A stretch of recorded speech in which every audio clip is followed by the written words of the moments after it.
de la Semana de la Ciencia 2023 y en este caso tenemos el gusto y el honor de presentaros a Alberto Gomis Blanco, que viene de la Real Sociedad de Historia Natural y bueno, pues es un lujo tenerle hoy con nosotros. Voy a hacer una pequeña presentación de personal suya y es catedrático de Historia de la Ciencia en la Universidad de Alcalá en 2009, licenciado y doctor en Ciencias Biológicas por la Universidad Complutense de Madrid y se ha dedicado a la investigación, concretamente en la historia de las ciencias naturales de España en el siglo XIX y en la primera mitad del siglo XX. Y especial atención le concedió sobre todo a la figura del personaje que hoy nos concierne en este webinario, que es la figura de Ignacio Bolívar. También otros personajes como Eugenio Morales Agacino y Juan Gil Collado, y sobre todo también la figura de las obras de Charles Darwin en España. Es autor de numerosos libros y obras y también ha recibido numerosos premios, como por ejemplo el Rafael Foch de Historia de la Farmacia en 1992, Premio Investigación María Isidra de Guzmán, la edición de 2016, y Premio Cátedra de Investigación Antonio Chamorro, Alejandro Otero, de la Universidad de Granada en 2019. También ha sido presidente de la Sociedad Española de Historia de las Ciencias y Técnicas, de 1993 a 1999, y de la Real Sociedad Española de Historia Natural de 2018 a 2021. Y también académico correspondiente de la Real Academia Nacional de Farmacia. Así que sin más, os dejo con Alberto y que tengamos muy buen webinario. Gracias por seguirnos. Muchas gracias. Buenos días. Bueno, pues vamos entonces a pasar a desarrollar la conferencia que lleva por título Ignacio Bolívar y el impulso de los estudios biológicos. Y la vamos a empezar, esta conferencia, muy cerquita de donde nos encontramos, de este centro de interpretación de la naturaleza de la Casa de Campo de Madrid. Nuestro protagonista, Ignacio Bolívar, recorría esta superficie hace siglo y medio, aproximadamente, o con más exactitud, antes del siglo y medio empezó a recorrer este espacio para hacer sus colectas, generalmente acompañado de otros colegas.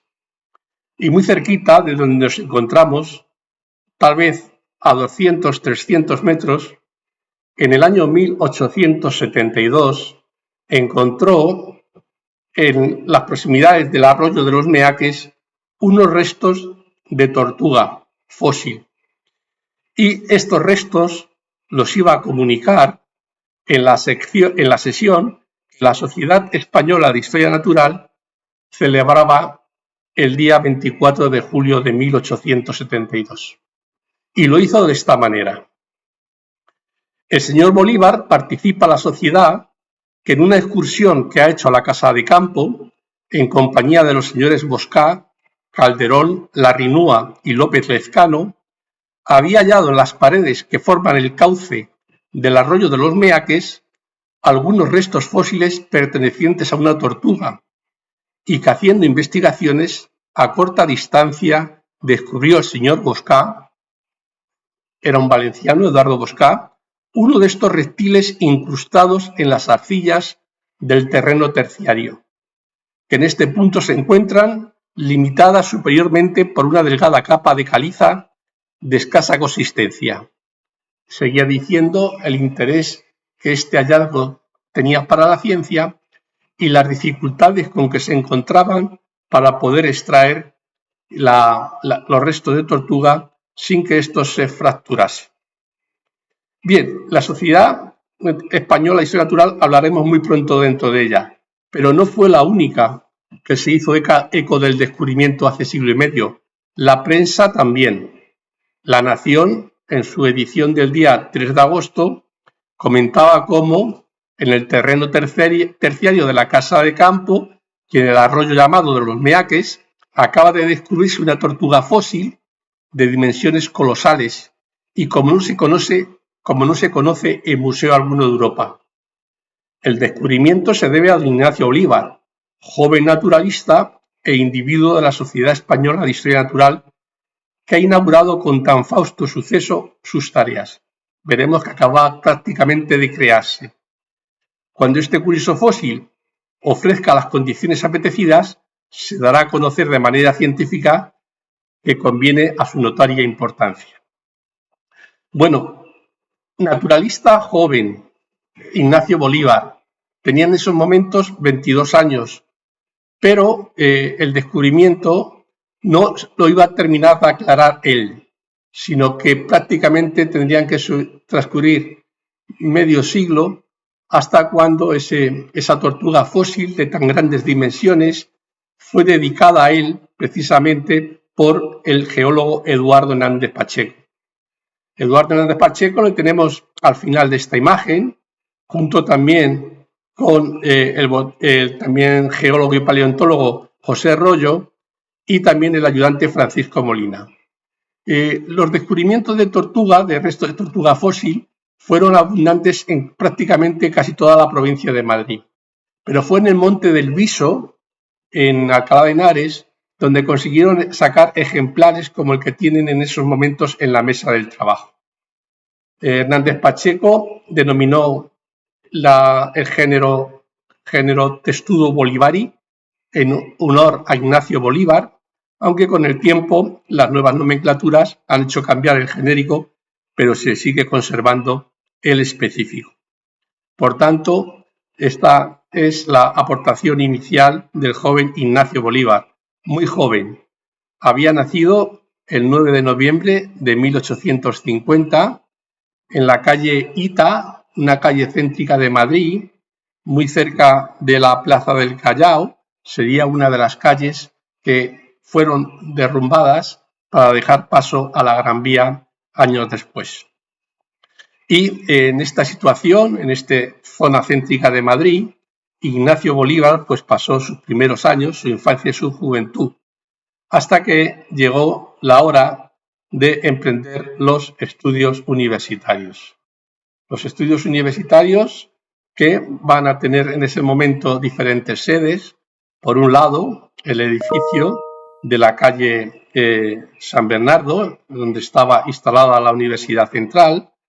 Por otro lado, el Jardín Botánico, donde se cursaban las asignaturas de botánica. Y por otro lado, el Museo de Ciencias, donde se cursaban la mayoría de las asignaturas de zoología. No solamente emprende los estudios de ciencias naturales, también emprende los de derecho.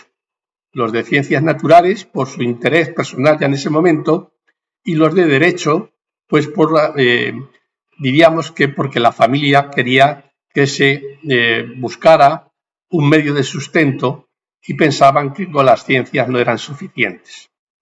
Bueno, en el Jardín Botánico va a tener a profesores como Colmeiro y en el Museo de Ciencias a profesores como Laureano Pérez Arcos, Chávarri, etc. Quiero llamar la atención que el museo se encontraba en la calle Alcalá, el Museo de Ciencias Naturales, lo que se ha conocido como el Palacio de Goyeneche o del Conde de Saceda. Allí se reunió con la Academia de Bellas Artes, compartieron edificio durante bastante tiempo. Veremos que en un momento determinado van a ser desalojados de dicha instalación. En cambio, el Jardín Botánico persiste todavía en esa sede que tenía cuando él cursaba los estudios de universidad. Un año antes del descubrimiento de la tortuga, aquí en la Casa de Campo, se había fundado la Sociedad Española de Historia Natural. Concretamente, en unas salas que habían pertenecido al Real Instituto Industrial y ahí hicieron la reunión de constitución el día 15 de marzo de 1871. Estas reuniones se habían gestado en casa de quien era catedrático de zoología, Laureano Pérez Arcas, que con anterioridad a la creación había hecho este tipo de reuniones para intercambiar los especímenes que iban consiguiendo tanto en la casa de campo como en las proximidades en Madrid, como los que intercambian con colegas de otras provincias, y de esa manera hicieron formal lo que antes era reuniones informal en casa del catedrático. Bueno, pues en esa reunión de constitución de 14 miembros, el más joven de todos ellos era Ignacio Bolívar. Ignacio Bolívar se había apasionado con el contacto con las clases de zoología, con el contacto con los insectos de Pérez Arcas, y rápidamente se juntó con los profesores en sus excursiones que hacían en busca de especímenes. Ese mismo año también se funda el Ateneo Propagador de Ciencias Naturales, con la idea de formar colecciones por los naturalistas más jóvenes. No tuvieron tanta vigencia en el tiempo porque tal vez no hubiera espacio para las dos sociedades, y ya que muchos miembros de una estaban también en la otra. Bien, si se fijan, la diferencia de edad que tenía con los integrantes de la primera junta directiva de la sociedad es muy importante. El presidente era el botánico Miguel Colmeiro, que estaba ya próximo a cumplir 70 años, vicepresidente Bernardo Zapater, también cultivador de la entomología, tesorero Serafín Guagón, también de la entomología, secretario Joaquín González Hidalgo, ya era más por las conchas, la malacología, y el vicesecretario, el propio Ignacio Bolívar, estudiante todavía, no había terminado las carreras. O sea que podríamos ver que había un botánico, dos entomólogos, un malacólogo y un estudiante de universidad. Y con el tiempo, este estudiante de universidad sería la verdadera alma de esta sociedad. Bien, acaba los estudios en el año 1873 y centra su atención sobre todo en los ortópteros.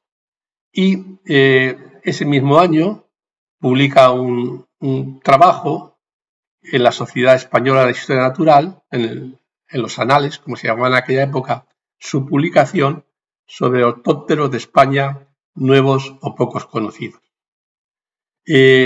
Los trabajos en esta sociedad iban acompañados de extraordinarios grabados, que muchas veces el mismo autor del trabajo hacía los dibujos y luego se llevaban a grabar, como en este caso que tenemos en la pantalla.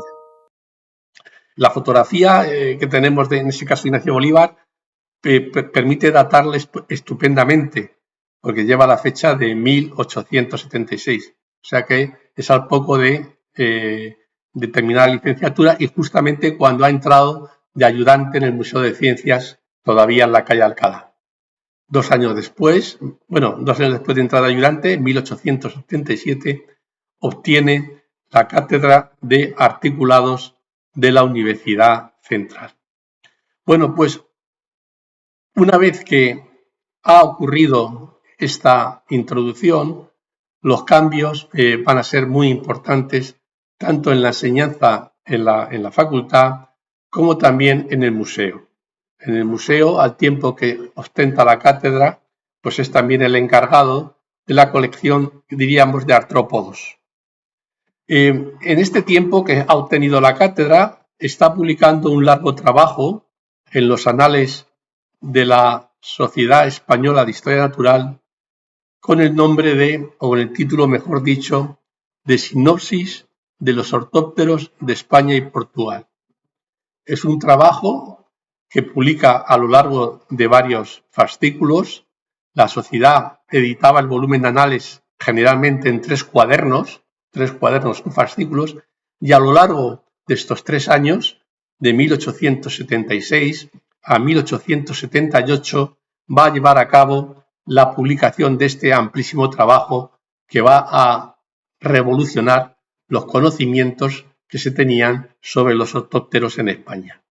Ahí aparecen en ese trabajo 181 especies, de las cuales, mejor dicho, 2 son géneros nuevos y 15 son especies nuevas. También, al hilo de esto, a partir de 1883 va a reemplazar a Serafín Uhagón como tesorero de la Sociedad Española de Historia Natural y va a permanecer en este cargo de tesorero hasta su jubilación en 1920, o sea, casi 4 décadas. Hay que decir que la gestión económica de la sociedad era la que permitía que ésta mantuviera su amplia actividad, que ahora diremos algo, como los viajes a África, y también la edición de las revistas. En aquella época, el editor de la revista, el más responsable máximo de la revista, prácticamente era el tesorero. Y por eso se explica que en algunos números, de los primeros números de los anales, en la base de la cubierta, diga tesorero, la persona Serafín Uhagón, Ignacio Bolívar, lo que hoy en día diríamos el editor. Bien, hasta fin de siglo, obtenida la cátedra y dirigiendo las colecciones de insectos y artrópodos en el museo, pues va a ser la que podríamos hablar como la de mayor actividad científica de Ignacio Bolívar. En el museo va a arreglar las colecciones de insectos y crustáceos, va a propiciar los intercambios de especies con colegas nacionales y extranjeros y va a intentar que las colecciones estén dispuestas y ordenadas conforme a las últimas colecciones. También, aparte de arreglar en el Museo de Ciencias la sala que se llamaba de articulados, va a aumentar las regiones en las cuales va a llevar la captura de ejemplares. Y así, en 1881, va, aprovechando una reunión de la Sociedad del Avance de las Ciencias Francesas, va a viajar a Argelia y 2 años más tarde, ya con alumnos y ayudantes de la cátedra de la universidad, va a visitar a la zona española de Marruecos, al Marruecos español. Esto en aquellos momentos no era tan frecuente, pero a partir de este momento, pues las visitas o los viajes de captura al continente africano, sobre todo a la zona española, pues sí que se van a producir con cierta frecuencia. Ocurre un hecho realmente complicado, y es que en un momento determinado el edificio que en la calle Alcalá tiene el museo, linda con lo que llamaríamos el Ministerio de Hacienda, y el Ministerio de Hacienda requiere más espacio para aumentar sus instalaciones. Y entonces hace lo siguiente, consigue desalojar la parte que correspondía a las ciencias y solamente queda el espacio, que hoy día sigue estando dedicado a Bellas Artes. Pero esta división entre Hacienda y Bellas Artes hoy en día todavía se observa en la calle Alcalá. Y entonces en el año 1895, no como pone ahí 1877, perdón, es un error, en el 1895 se ordena el súbito traslado del museo desde la calle Alcalá a los bajos del Palacio de Bibliotecas y Museos, lo que conocemos como la Biblioteca Nacional, a los bajos que daban concretamente a lo que es la calle Villanueva. Bueno, pues allí marcharon las máximas colecciones, algunas de ellas pasaron al Museo Antropológico del Dr. Velasco, fundamentalmente las colecciones entomológicas. Bien, trasladado el museo al Palacio de Bibliotecas y Museos, pues las colecciones se amontonaron. Primero, el súbito traslado hizo que las colecciones no se preparasen bien en el punto de partida y que en el punto de llegada al palacio pues se reordenaran unas sobre otras y además eran unas salas que tenían unos bajos que tenían muy poca luz, muy poca luz. Lo que hizo que estos primeros años pues apenas se pudiera trabajar con las colecciones. En 1901, Ignacio Bolívar es nombrado director del Museo de Ciencias Naturales. Y entonces intenta desde ese momento, primero, colocar lo que allí tienen y segundo, buscar una sede mejor. El colocar lo que allí tienen, el poder abrir alguna sala de exposición se ve favorecida con la coronación del rey Alfonso XIII en 1902 y su visita, lo cual hace que tras 7 años del museo cerrado, en 1902 el museo pueda abrirse al público. También consigue, por último, su anhelado traslado a lo que eran los altos del hipódromo, su actual sede. La actual sede del museo sigue estando allí y eso lo consigue en 1910 siendo Ignacio Bolívar director. Ha sido nombrado director en 1901, va a conservar la dirección del centro hasta la Guerra Civil. Los hechos en la nueva sede pues van a ser directamente proporcionales al transcurso del tiempo. Allí van a ser reconocidas o van a ser llevadas a cabo actuaciones muy importantes en pro del conocimiento de la zoología española, de tal manera que se va a entrar en contacto con los principales museos de todo el mundo y gracias a las publicaciones que editaba la Sociedad Española de Historia Natural hasta ese momento, pues intercambiaban con los dos centros internacionales y se estaba al día de lo que ocurría, se conocía a los investigadores de otros países, se asistía a las reuniones internacionales de zoología, veremos luego las de entomología, y de tal manera que el prestigio del museo, el prestigio de sus investigadores va subiendo según transcurren los años, gracias fundamentalmente al impulso que le da Ignacio Bolívar. También colabora a ella la fundación en 1907 de la Junta para la Ampliación de Estudios e Investigaciones Científicas, de la que Ignacio Bolívar va a ser nombrado miembro, va a ser vicepresidente en muchos años y tras la muerte de Cajal, como veremos más adelante, segundo presidente y último de la Junta para Ampliación de Estudios. He puesto aquí dos hechos significativos en este periodo que va desde el principio del siglo XX a su jubilación o casi un poquito más de su jubilación, que es la inauguración de la sala del Diplodocus, una donación de la réplica que hay en Pittsburgh, en el Museo Carnegie, el museo que organizó Andrew Carnegie, que fue quien donó esta réplica al museo y que se monta en el mes de noviembre de 1913, entre otros de manera muy activa, por el geólogo que nombraba antes José Rollo, por el especialista en vertebrados Ángel Cabrera, que tenemos aquí en esta imagen, también en esta, el día de la inauguración, el 2 de diciembre, por la reina María Cristina, por la infanta María Cristina. Bueno, aquí tenemos, por tanto, un hecho que el Diplodocus podemos seguir hoy contemplando, y aquí los profesores Holland, que era el director del museo, cuando asistió para ayudar al montaje de la sala del Diplodocus.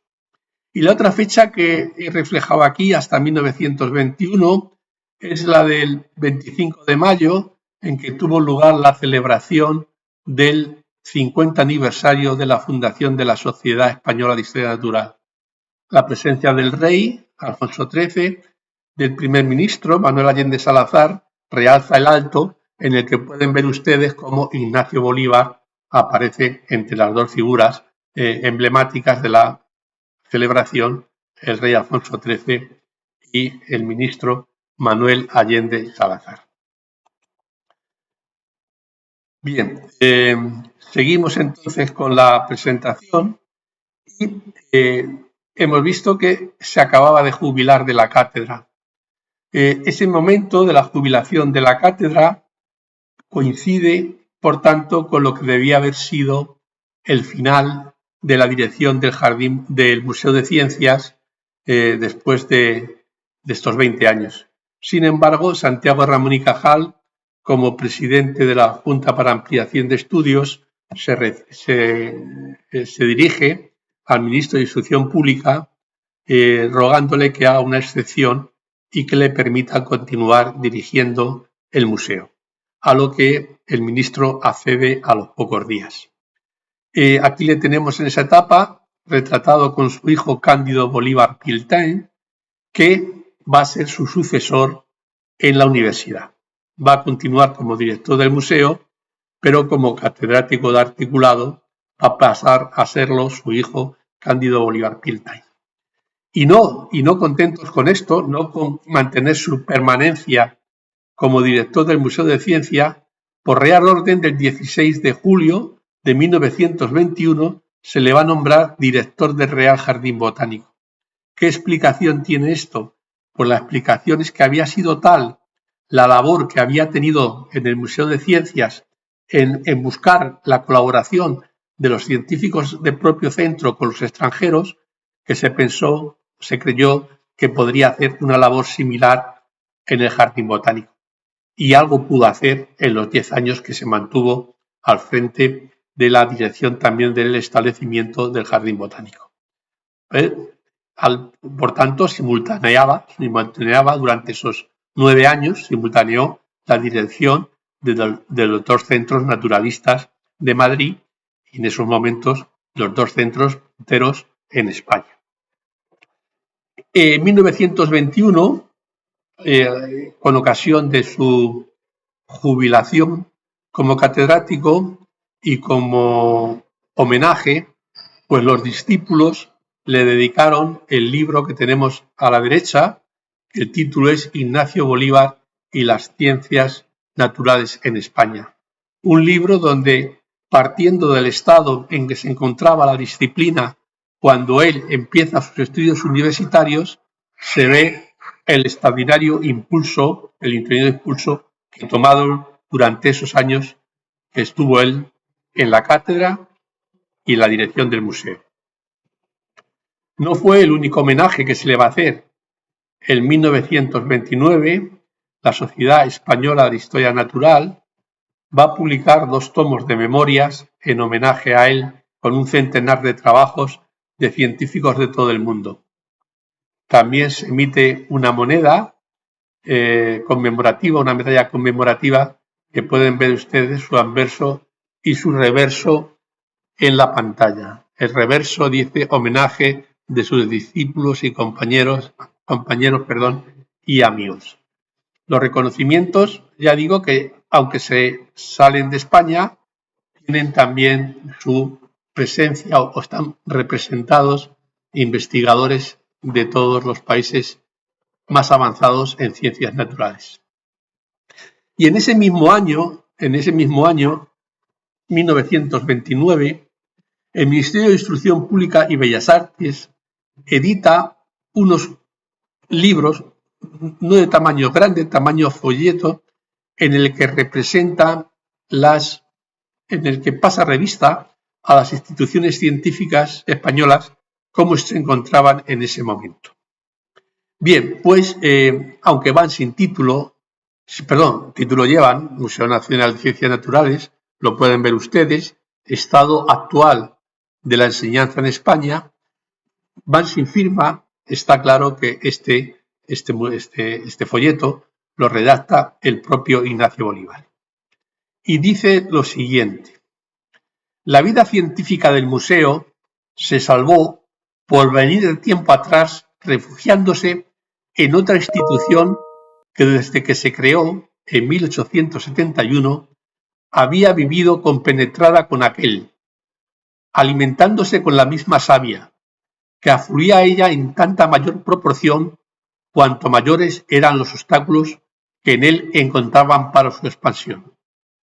Esta institución, de carácter puramente particular en su origen, era la Sociedad Española de Historia Natural, de la que no se puede prescindir al historiar la vida del museo, por ser ambas instituciones nacidas del mismo tronco y haberse alimentado del entusiasmo y desinteresado amor al estudio y a la investigación de la naturaleza.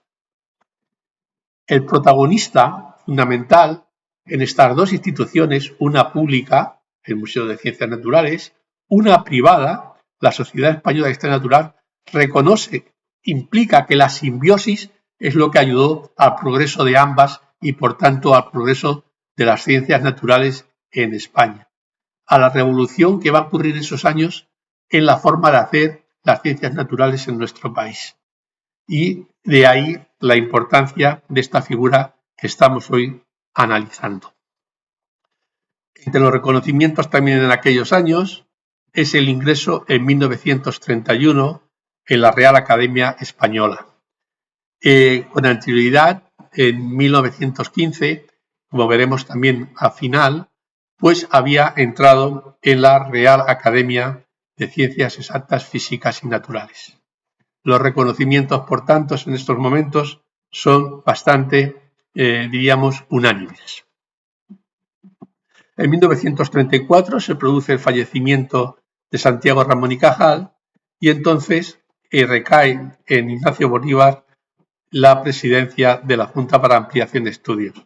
Como comentaba hace un momento, va a ser el segundo presidente y el último presidente de la Junta, pues desaparecerá en el transcurso de la Guerra Civil Española. La Junta había proyectado laboratorios, residencias. Ahí tengo la residencia de estudiantes, también la residencia de señoritas que estaban en la calle Fortuny, y colaboró, por ejemplo, a que desde el museo y desde el Jardín Botánico salieran una nueva serie de publicaciones científicas que se llamaban trabajos precisamente del museo, trabajos del Jardín Botánico, donde se publicaron algunos de los trabajos más importantes de las ciencias naturales en España durante el primer tercio del siglo XX. Mientras tanto, antes he hablado de la presencia de los investigadores españoles, su acercamiento a los investigadores de otros países con la asistencia al Congreso. La importancia que había obtenido la entomología, sobre todo en España, y gracias sobre todo al impulso de Ignacio Bolívar y sus colaboradores, permitió que el VI Congreso Internacional de Entomología se celebrase en España en el año 1935. Existieron investigadores de todo el mundo, se aprovechó la ocasión en la Universidad de Madrid para nombrar 4 o 5 de esos profesores como honoris causa. Fue el reconocimiento, diríamos, a nivel mundial, y de todos los países vinieron entomólogos a que la ciencia que se hacía en ese momento en España en orden a las ciencias naturales era similar a la que se hacía en los lugares más avanzados. En esta figura podemos ver a estos grandes investigadores que visitaron Madrid durante el VI Congreso de Entomología y fueron retratados o caricaturizados por el gran dibujante Luis Bagaría en el diario El Sol. Todas de las 9 figuras que aparecen, tan solo Ignacio Bolívar, español, y también Manuel Jiménez de la Escalera, Manuel Martínez de la Escalera, perdón. Manuel Martínez de la Escalera e Ignacio Bolívar. Manuel Martínez de la Escalera fue tal vez el cazador más prolijo y sin quizás el cazador mayor de insectos, no solamente ya en España, también en Persia, en África, en muchos lugares. Pero esta época, diríamos, de esplendor para Ignacio Bolívar, esta época de homenajes, se va a truncar por la Guerra Civil. Cuando comienza la Guerra Civil, él tiene 86 años, pero sigue estando al frente del museo. Primero va a pasar a Valencia, luego a Barcelona y desde allí al exilio, de tal manera que la figura de Ignacio Bolívar pues va a abandonar España con casi 89 años y ya no regresará nunca. Va a abandonarlo con su familia, su hijo Cándido, al que antes he mencionado, había sido durante la época anterior secretario del presidente de la República, secretario de Manuel Azaña, por tanto, una persona comprometida con la República, y casi toda la familia es acusada precisamente de esta cercanía a la República. Y va a hacer, por tanto, que se marche fuera de España, primero a Francia, y que desde allí embarque a México, donde transcurrirán los 5 últimos años de su vida. Esta época pues ya quedaría fuera de lo que era hoy el tema, que era el impulso a las ciencias biológicas en España, pero también va a tener un eco muy importante en el país mexicano. Allí va a ser acogido con todos los reconocimientos, va a ser nombrado rector, profesor honorífico, va a ser admitido en todas las instituciones y va a proyectar una nueva revista. Si no va a proyectar, tal vez la proyectada su hijo Cándido, pero él va a ser la figura visible para aglutinar a científicos españoles en el exilio y también investigadores del continente americano en una nueva revista que se va a llamar Ciencia, Revista Hispanoamericana de Ciencias Puras y Aplicadas.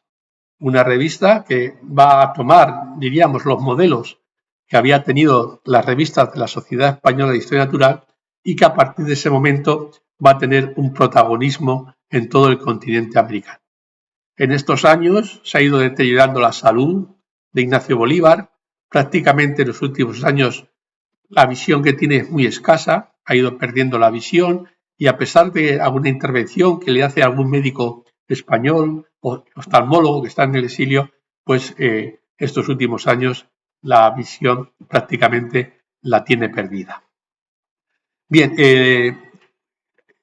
en 1944, el día 15, si no me equivoco, va a fallecer en México y la prensa española se va a hacer poco eco de él.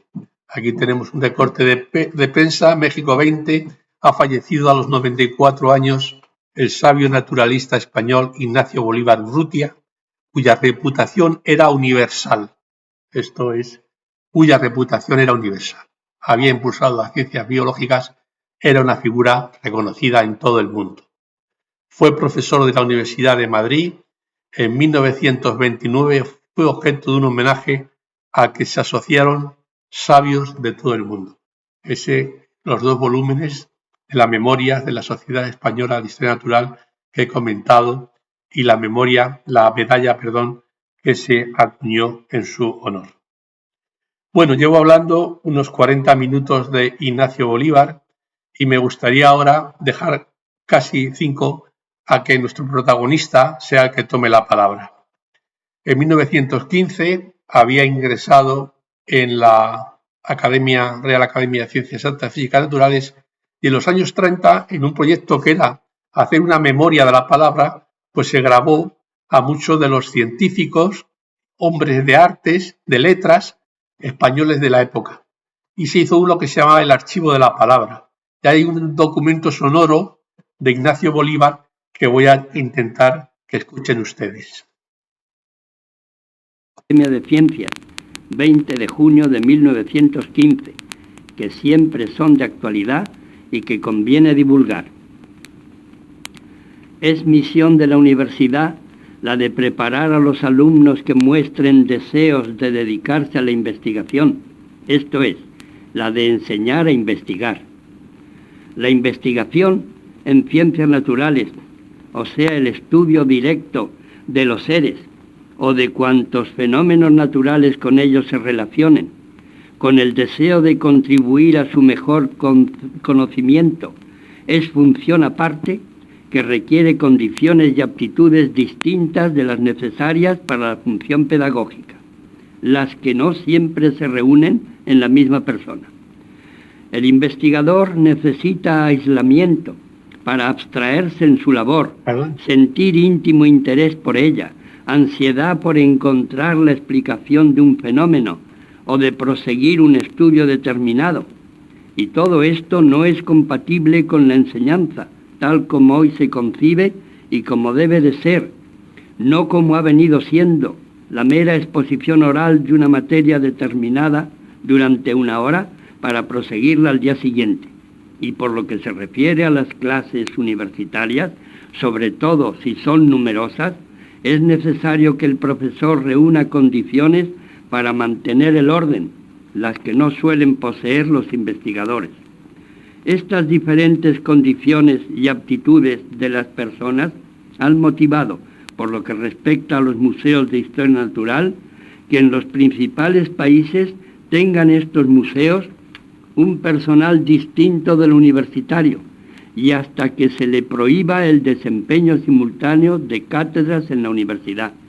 Así en Londres, París, Viena, Estocolmo, etc., para concretarnos a los de Europa. Solo en museos de poblaciones secundarias, y esto por razones económicas, están encargados mediante una gratificación de las colecciones los catedráticos de la universidad. Este es, sin embargo, el régimen seguido en España. Por desconocer esta diferencia, nuestro museo, que llevaba 70 años de existencia cuando se fundó la Universidad de Madrid, fue agregado a ella, resultando encomendada fatalmente la labor de investigar al catedrático correspondiente de la universidad. Colecciones hubo que no se tocaron durante años enteros, porque el catedrático carecía de condiciones de investigador, porque la verdadera aptitud para el trabajo útil en ciencias naturales no va siempre acompañada de títulos académicos, porque no nace con el estudio, ni se adquiere por su medio, por lo que pudiera considerarse como innata o determinada por circunstancias que no pueden regularse de antemano. Y estas aficiones indispensables en el personal de un museo, absolutamente necesarias para que el trabajo se haga con gusto, sin escatimar tiempo ni fatigas, puesta toda la atención en el resultado, con el deseo de descubrir una verdad o una relación interesante, es cosa muy distinta de la mera predilección por los estudios en general de las ciencias naturales, con la que puede llegarse a ser aceptable profesor, capaz de explicar una cátedra con aprovechamiento de sus alumnos, pero no naturalista e investigador en el sentido que se da hoy a esta palabra. Es curioso saber que no faltó en la época en que se acordó la unión del museo a la universidad quien protestara de aquel propósito, alegando razones análogas a las expuestas, pero su voz fue desatendida, con lo que se consumó la desaparición del museo como establecimiento de investigación, habiéndose necesitado una prolongada labor para modificar aquel régimen y restituirle a la categoría de establecimiento para la investigación y el fomento de las ciencias naturales, para que fue creado. Algunas ideas. Muy bien. Bueno, pues no comentaré yo las palabras de don Ignacio. Está claro que estaba buscando que el personal del museo fuera distinto que el personal que estaba en la universidad. Y en cierta manera,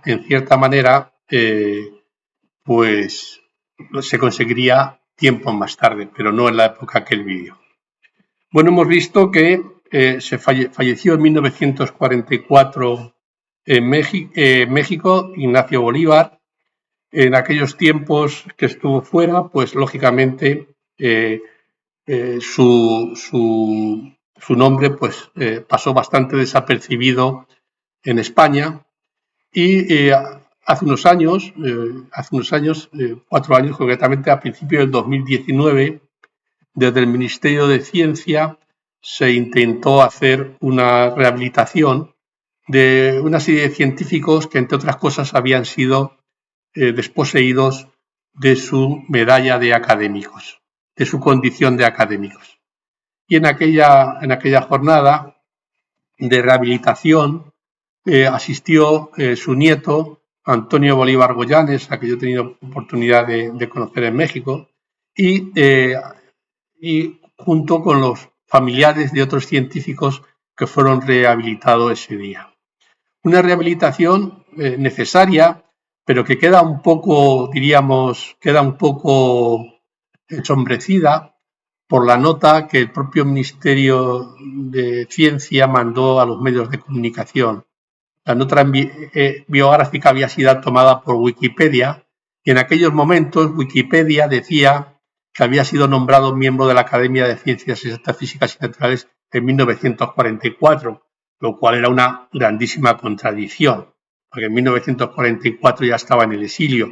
¿Y cómo le iban a rehabilitar de algo que había ocurrido en la época que se quería rehabilitar? No, él fue miembro de la Academia en 1915. Esto ya no lo pone Wikipedia. Aunque Wikipedia sí que sigue diciendo que fue presidente de la Real Sociedad Española de Historia Natural. No, realmente fue presidente de honor. Yo me he esforzado mucho en decir que fue el tesorero, el editor de la revista, y cuando deja ya el cargo de tesorero le nombran presidente de honor, pero no presidente efectivo, presidente en ejercicio, no lo fue nunca. Bien, para terminar, pues simplemente comentar que en el libro Ignacio Bolívar de las Ciencias Naturales que he comentado antes, que la imprenta clásica editó en 1921, quiero comentar que en 1988 el Consejo Superior de Investigaciones Científicas hizo un facsímil del mismo y a ese facsímil se acompañó una presentación y un apéndice que tuve la fortuna de realizar. Entonces, este libro hoy en día se puede encontrar digitalizado, está de libre disposición y se puede consultar, y todos ustedes que lo deseen pues pueden encontrar ahí más información sobre Ignacio Bolívar y el impulso a las ciencias naturales en España, que era el tema de este webinar. Pues ahí tenemos la evolución de un Ignacio Bolívar joven a un Ignacio Bolívar ya bastante mayor, en medio de estas dos figuras que le representan el Museo de Ciencias Naturales, su gran obra, en el que tuvieron sede tanto el Museo Nacional de Ciencias Naturales como la Sociedad Española de Historia Natural, que desde 1903 y gracias al decreto del rey Alfonso XIII fue Real Sociedad Española de Historia Natural, hoy en día sigue siendo Real Sociedad Española de Historia Natural. Pues muchas gracias por su atención y ahora quedo a disposición de sus preguntas si desean formular alguna. Gracias. Muchas gracias, Alberto, por esta exposición tan ilustrativa, y tenemos ahora algunas preguntas que nos habéis estado haciendo por el chat y que esperamos que pueda respondernos Alberto en este momento. Entonces, nos pregunta Rafa, nos dice, ¿por qué no tuvo en su tiempo el reconocimiento que mereció? Y si tuvo el reconocimiento que realmente mereció esta persona, este personaje tan importante. ¿Y por qué no ha trascendido más su nombre y su obra en la actualidad? Bueno, he intentado señalar que el reconocimiento científico a nivel nacional e internacional en su época fue indiscutible. O sea, fue indiscutible.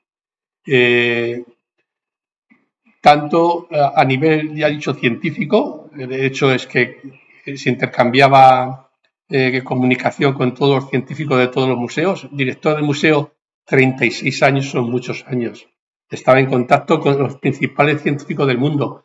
Cuando venían las expediciones de África, lo que hacía era mandar las colecciones que no tenían especialistas en España a especialistas en el mundo, para que no quedase ningún tipo de animal sin estudiar. O sea que el reconocimiento científico fue absoluto. Le dedicaron múltiples especies en todo el mundo. Y al final, en los años 30, cuando ya había cumplido 80 años, pues hemos visto que también la Real Academia Española de nombra miembro académico, lleva reconocimientos de todo el mundo. En su época sí.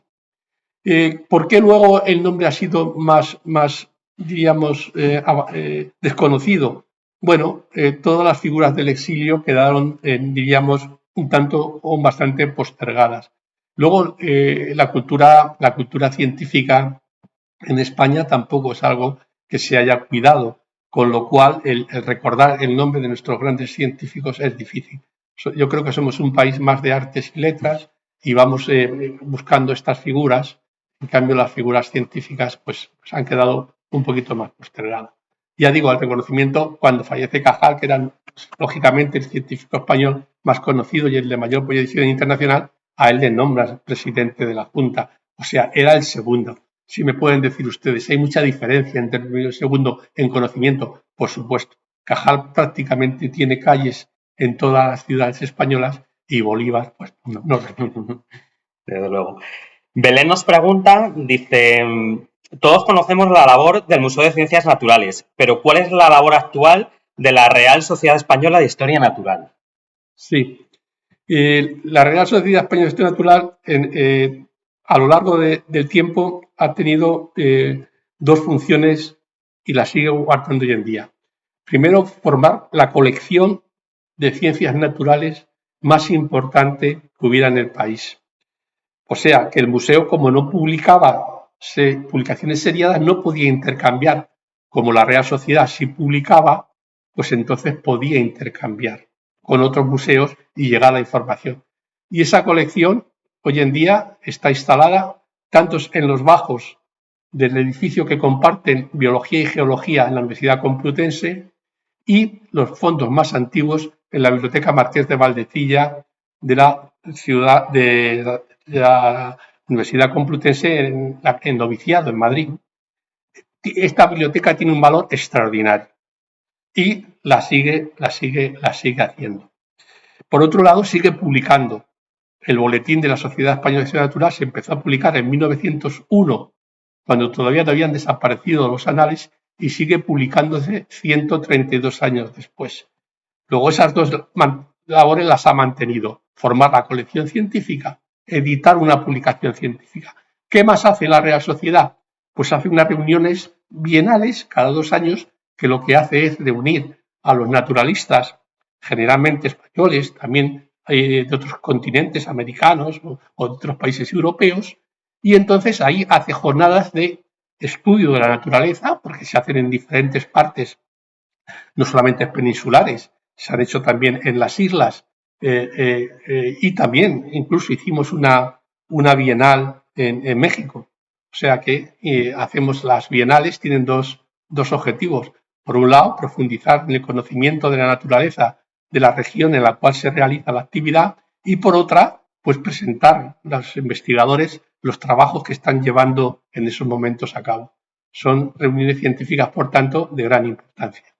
Y este gran fondo documental que atesora la Sociedad Española de Historia Natural, ¿es posible que la gente pueda acercarse a conocerla, a de alguna manera saber qué esconde todo este tesoro natural que tiene esta bibliografía y estas exposiciones de la Real Sociedad? Pues en principio la biblioteca está accesible a todos los miembros de la sociedad, y como está depositada en la Universidad Complutense de Madrid, también a todos los miembros de la universidad. Hay que tener en cuenta que durante unos años, cuando la Facultad de Ciencias se traslada a su actual sede en los años 70-71, no tienen biblioteca, y durante muchos años fue la biblioteca que se traslada del Museo de Ciencias a la Facultad de Ciencias la que nutre a los investigadores del centro. Y hoy en día los investigadores del centro, igual que los investigadores de toda España, que pueden pedir por intercambio como si se tratase de otra biblioteca universitaria, pues acceden a sus sedes. No pasamos nuestro mejor momento. Ahora estamos amenazados. La falta de espacio hace que a lo mejor haya que buscar una ubicación diferente. El volumen es grandísimo, como pueden comprender ustedes. Pero, en fin, esperemos que este patrimonio de la ciencia española se conserve en las mejores condiciones posibles. Y luego, de cara a divulgar la labor y la figura de este gran personaje, no sé si existe o si os habríais planteado el hacer alguna exposición que de alguna manera revelara el papel de Ignacio Bolívar. Bueno, hace 2 años, en el 2021, al celebrarse el 150 aniversario de la fundación de la sociedad, se hizo una exposición en el Museo Nacional de Ciencias Naturales precisamente, y lógicamente en esa exposición Ignacio Bolívar tenía gran presencia. Y aparte de esta gran celebración, con esta diríamos fecha tan emblemática, también en algún momento en la residencia de estudiantes se ha hecho una exposición específica de Ignacio Bolívar con una dimensión a lo mejor un poco más reducida, pero centrada en su figura. Luego nos pregunta Gema, dice, ¿qué científico cree que podríamos considerar como el Ignacio Bolívar del siglo XXI, si existiera? ¿Qué científico? Pues esta pregunta es complicada porque son los organismos que dan los premios, ¿no? Los que pueden hacer más labor. Aquí, en el campo de la ecología, pues Ramón Margalef también ha sido una figura reconocida a nivel internacional. Bardací tal vez sea el más conocido, pero bueno, Bardací es biólogo o médico. Estamos en el campo, Cajal decía que era un biólogo, estamos entre la biología y la medicina, ¿no? Tenemos algunas figuras también femeninas. Margarita Salas ha tenido un prestigio extraño en el siglo XXI. Yo diría que tenemos científicos muy buenos a nivel internacional, que a lo mejor el idioma ha sido un obstáculo para obtener más reconocimientos internacionales y que luego a lo mejor no están en los medios de comunicación lo que debieran para ser más conocidos. Pero que tenemos científicos de primer nivel, no hay ninguna duda. Y luego nos pregunta Ana Olaya, dice, una pena, dice que no se valore más a los científicos españoles, pero nada comparable con la falta de reconocimiento de las mujeres en la ciencia. ¿Hubo alguna figura femenina destacada en esta época? Bueno, quiero decir lo siguiente. La Sociedad Española de Historia Natural, a diferencia de otras instituciones, tiene 3 socias fundadoras que entran en la sociedad en el año 1873. Se ha fundado en el 71 y entran un poco más tarde, sí, porque al principio no se dio a conocer la sociedad hasta que en 1872 ya tenían publicada el primer número. Y entre esas 3, las 3 socias fundadoras, las 3 tienen inclinación por la naturaleza, pero es que una de ellas es una geóloga muy buena. O sea, nos encontramos, por tanto, con personas que tenían una solvencia económica que les permitían dedicar parte de su esfuerzo a esta labor, pero ahora mismo, en la última Bienal de la Sociedad que hemos celebrado este mismo año en Málaga, en lo que fue el jardín de la Marquesa de Casalorín, pues hemos rendido homenaje a una de las fundadoras y recordando que gracias a su labor se pudo hacer ese jardín que se llama Jardín Histórico de la Concepción y que está en Málaga para el disfrute de todos los malagueños y todos los que hemos tenido oportunidad de pasear por tan extraordinario espacio. Para que no sea una asignatura pendiente, también reconocer la figura del papel femenino, que también lo ha habido y sin duda hay que realzarlo. Muy bien, pues no tenemos ninguna pregunta más. Con esto vamos a finalizar el directo de hoy. No sin antes pues agradecer a Alberto pues la gran contribución que ha hecho pues para dar a conocer la figura de Ignacio Bolívar y sobre todo para acercarnos también al mundo de la ciencia, que también es un elemento fundamental también para el desarrollo de todas las sociedades y que también tenemos que prestarle la debida atención. Así que sin más, agradecer a todas las personas que nos habéis seguido en directo. También os indicamos que podéis realizar una encuesta de valoración de si os ha gustado, os ha parecido adecuado este webinario, que lo hagáis en el enlace que os señalamos y nada, emplazaros al siguiente directo y muchas gracias por seguirnos. Así que hasta la próxima y un saludo a todos y a todas.